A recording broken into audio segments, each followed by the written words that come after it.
ನಿಮ್ಮ ಅಪ್ಪ ಅಮ್ಮ ತುಂಬ ಸ್ಟ್ರಿಕ್ಟಾ? ನಿಮ್ಮ ಅಪ್ಪ ಅಮ್ಮ ಸ್ಟ್ರಿಕ್ಟಾ ತುಂಬ? ಸ್ಟ್ರಿಕ್ಟ್ ಅನ್ನೋದಕ್ಕಿಂತ ಹೆಚ್ಚಾಗಿ ಜೀವನ ಮಾಡೋಕ್ಕೆ ತೊಂದರೆ ಇರಲಿಲ್ಲ ನಮ್ಮ ಮನೆಯಲ್ಲಿ. ಎಸ್. ಆದರೆ ದುಂದು ವೆಚ್ಚ ಮಾಡೋಕ್ಕೆ ಹೋಗ್ತಿರ್ಲಿಲ್ಲ. ನಮ್ಮ ಅಪ್ಪ ಸ್ವಲ್ಪ ದುಡ್ಡಿನಲ್ಲಿ ಭಾಳ ಜಿಪುಣತನ ಇತ್ತು. ಹಾಗಾಗಿ ಜಿಪುಣತನ ಬುದ್ಧಿವಂತಿಕೆನಾ? ಜಿಪುಣತನ ಅದು ಬುದ್ಧಿವಂತಿಕೆ, ಅದು ಬುದ್ಧಿವಂತಿಕೆ ಇತ್ತು. ನಾಳೆಗೆ ಬೇಕು ಅನ್ನೋ ಆಲೋಚನೆ ಅದಿತ್ತು, ಭಾಳ ಇತ್ತು. ನಾಳೆಗೆ ಮಕ್ಕಳಿಗೆಲ್ಲ ಮಾಡಿ ನನ್ನ ಮಕ್ಕಳು ಸುಖವಾಗಿರಬೇಕು ಅಂತಕ್ಕಂಥ ಭಾವನೆ ಇತ್ತು. ನಮ್ಮ ತಾಯಿಗೂ ಇತ್ತು, ನಮ್ಮ ಅಪ್ಪನಿಗೂ ಇತ್ತು. ಹಾಗಾಗಿನೇ ನಮ್ಮ ಅಪ್ಪನಿಗೆ 6 ಎಕರೆ ಜಮೀನಿತ್ತು. ಹೌದಾ? ಕುಸ್ಕಿ ಜಮೀನು. ಓಕೆ, ಕುಸ್ಕಿ. ಆಮೇಲೆ ನಮ್ಮ ತಾಯಿನ ಮದುವೆ ಆದಮೇಲೆ ಅಲ್ಲಿ ಜಮೀನು ಬಂತು. ಯಾಕೆ ನಮ್ಮ ತಾಯಿ ಒಬ್ಬಳೇ ಮಗಳು. ಓಕೆ. ನಮ್ಮ ಅಜ್ಜಿ ಏನು ಮಾಡಿದ್ಲು, ಮಕ್ಕಳಿಲ್ಲ ಅಂದ್ಬಿಟ್ಟು ಒಬ್ಬರು ದತ್ತು ತಗೊಬಿಟ್ಟಿದ್ರು. ಆಮೇಲೆ ನಮ್ಮ ತಾಯಿ ಹುಟ್ಟಿದಾಳೆ. ಆಮೇಲೆ ವ್ಯಾಜ್ಯ ಎಲ್ಲ ಆಗಿ ಆಮೇಲೆ ಕೊನೆಗೆ ಆಸ್ತಿಗೆ ಇವ್ರಿಗೆ ಸ್ವಲ್ಪ ಆಸ್ತಿ ಬಂತು. ಅದು ಆ್ಯಡ್ ಆಯ್ತು ಇಲ್ಲಿಗೆ. ಅದನ್ನು ಮಾರ್ಬಿಟ್ಟು ಅಲ್ಲಿ ನಿಂಗೇಗೌಡ ನೋಡಿಲ್ಲ ಅಲ್ಲಿ, ಅದು ಮಾರ್ಬಿಟ್ಟು ನಮ್ಮೂರಿಗೆ ಬಂದು ಜಮೀನು ತಗೊಂಡು ನಮ್ಮ ಮದುವೆ ಆದಮೇಲೆ. ಓಕೆ. ತರಿ ಜಮೀನು 1 ಎಕರೆ 13 ಗುಂಟೆ. ಆ ಜಮೀನು ತಗೊಂಡ್ಮೇಲೆ ಕುಸ್ಕಿ ಜಮೀನು 6 ಎಕರೆ ಇತ್ತು ನಮ್ಮ ಅಪ್ಪನಿಗೆ. ಇದು ತಗೊಂಡ್ಮೇಲೆ ನಮ್ಮ ಅಪ್ಪ ಅದರಲ್ಲೇ ಸಂಪಾದನೆ ಮಾಡಿ ನಮ್ಮನ್ನೆಲ್ಲ ಪಾಪ ನಮ್ಮ ಅಣ್ಣ 4ನೇ ತರಗತಿವರೆಗೂ ಓದಿದ್ದ. ನಾನು ಓದಲಿಕ್ಕೆ ನಾನು ಕೂಡ ವೀರ ಮಕ್ಕಳು ಕುಣಿತ ಸೇರ್ಕೊಬಿಟ್ಟಿದ್ದೆ. ನಮ್ಮಪ್ಪ ಏನು ಮಾಡಿದ್ರು, ವೀರ ಮಕ್ಕಳು ಕುಣಿತ ಅಂತ ನಮ್ಮ ಊರಿನಲ್ಲಿ ಮನೆಯೆಲ್ಲ ಒಂದು ಕಡೆ ಎಲ್ಲ ನೀವು ಅದನ್ನು ಮಾಡ್ತಾ ಇದ್ದೀವಿ. ಅದು ಸೇರ್ಕೊಂಡಿದ್ದೆ. ಅವನು ನಂಜೇಗೌಡ ಅಂತ ವೀರ ಮಕ್ಕಳು ಕುಣಿತ ಕಲಿಸ್ಕೊಡ್ತಿದ್ದ. ಅವನೇನು ಮಾಡ್ತಿದ್ದ, ಕುಣಿತ ಕಲಿಸೋದ್ರ ಜೊತೆಗೆ ಡ್ಯಾನ್ಸ್ ಕಲಿಸೋದ್ರ ಜೊತೆಗೆ ಅಕ್ಷರಾಭ್ಯಾಸನೂ ಮಾಡಿಸ್ತಾ ಇದ್ದ. ಅದು ಮರಳಿನಲ್ಲಿ ಎಲ್ಲ ಕಾಗುಣಿತ, ಲೆಕ್ಕ ಎಲ್ಲ ಕಲಿಸ್ಕೊಟ್ಟಿದ್ದ. ಅವನು 2 ವರ್ಷಗಳ ಕಾಲ ನಮಗೆ ಕುಣಿತ ಹೇಳ್ಕೊಟ್ಟಿದ್ದ. ಆ 2 ವರ್ಷದಲ್ಲಿ ಅಕ್ಷರಾಭ್ಯಾಸನೂ ಮಾಡಿಬಿಟ್ಟಿದ್ದ.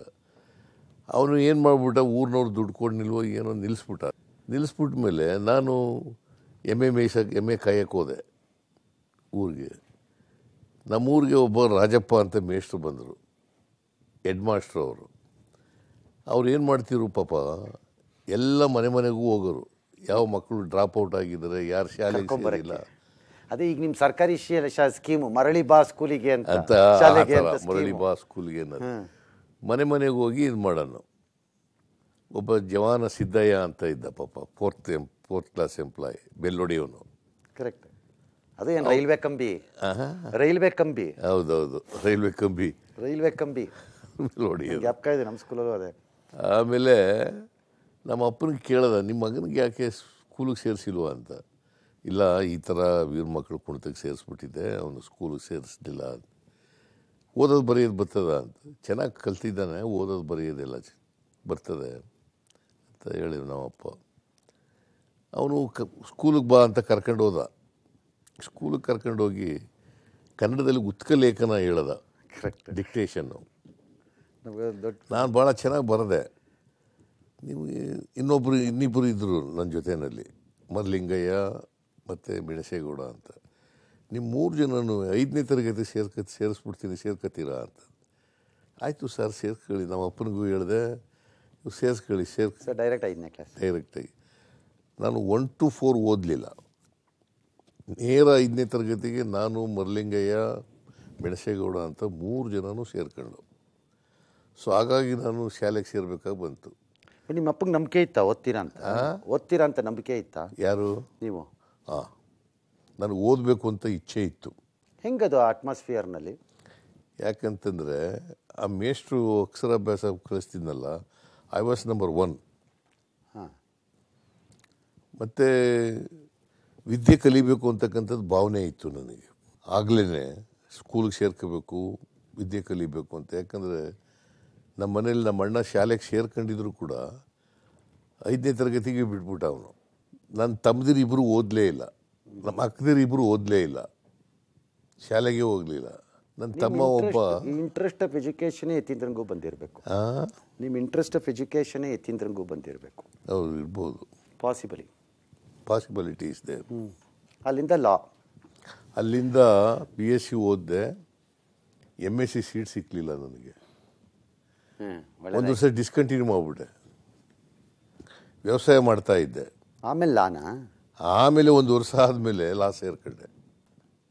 68ನಲ್ಲಿ BSc ಪಾಸ್ ಆಯಿತು. 68 to 69, 68-69ನಲ್ಲಿ ಡ್ರಾಪ್ ಬಿಟ್ಟು ಕಾಲೇಜಿಗೆ ಸೇರ್ನಿಲ್ಲ, ಲಾ ಕಾಲೇಜಿಗೂ ಸೇರ್ನಿಲ್ಲ. ಸೀಟ್ ಸಿಗಲಿಲ್ಲ. ಆಮೇಲೆ ಒಂದು ವರ್ಷ ಆದಮೇಲೆ ಊರಿನಲ್ಲಿ ವ್ಯವಸಾಯ ಮಾಡೋದು ಕಷ್ಟ ಅನ್ನಿಸ್ಬಿಡ್ತು ನನಗೆ. ಆಮೇಲೆ ಲಾಕ್ ಸೇರ್ಕೊಂಡೆ. ಆಮೇಲೆ ಲಾ ಓದಿದ್ಮೇಲೆ ಅಲ್ಲಿ ಪ್ರೊಫೆಸರ್ ನಂಜುಂಡಸ್ವಾಮಿ ಲೆಕ್ಚರರ್ ಆಗಿದ್ದರು, ಪ್ರೊಫೆಸರ್ ಆಗಿದ್ದರು. ಅವ್ರು ನಮಗೇನು ಪಾಠ ಮಾಡ್ತಿರ್ಲಿಲ್ಲ, ಬಟ್ ಅವ್ರ ಸಂಪರ್ಕ ಬೆಳೀತು, ನಂಜುಂಡಸ್ವಾಮಿ ಅವ್ರ ಸಂಪರ್ಕ. ಅವ್ರ ಸಂಪರ್ಕ ಬೆಳೆದ ಮೇಲೆ ಒಂದು 7-8 ಹುಡುಗರನ್ನೆಲ್ಲ ಸೇರಿಸ್ಕೊಂಡು ಅವರು ರಾಜಕೀಯ ನಮಗೆ ಕಾಲೇಜ್ನಲ್ಲಿ ಪಾಠ ಮಾಡೋದ್ರ ಬದಲು ರಾಜಕೀಯ ಪಾಠ ಮಾಡೋಕ್ಕೆ. ರಾಜಕೀಯಕ್ಕೆ ಬಂದಾಗ ನಿಮ್ಮಪ್ಪ ಇದ್ದರು? ಹಾಂ, ನಾನು ಟ್ರಾನ್ಸ್ಪೋರ್ಟ್ ಮಿನಿಸ್ಟರ್ ಆಗಿದ್ನಲ್ಲ. ಈ ಲೈಕ್ ಡಿಟ್ ಟ್ರಾನ್ಸ್ಪೋರ್ಟ್ ಮಿನಿಸ್ಟರ್. ಅಲ್ಲ, ಈ ಲೈಕ್ ಡಿಟ್ ರಾಜಕೀಯಕ್ಕೆ ಹೋಗ್ಲಿ ಅಂತ. ಹಾಂ, ರಾಜಕೀಯಕ್ಕೆ ಹೋಗ್ಲಿ ಅಂತ ಒಪ್ಕೊಂಡ್ರ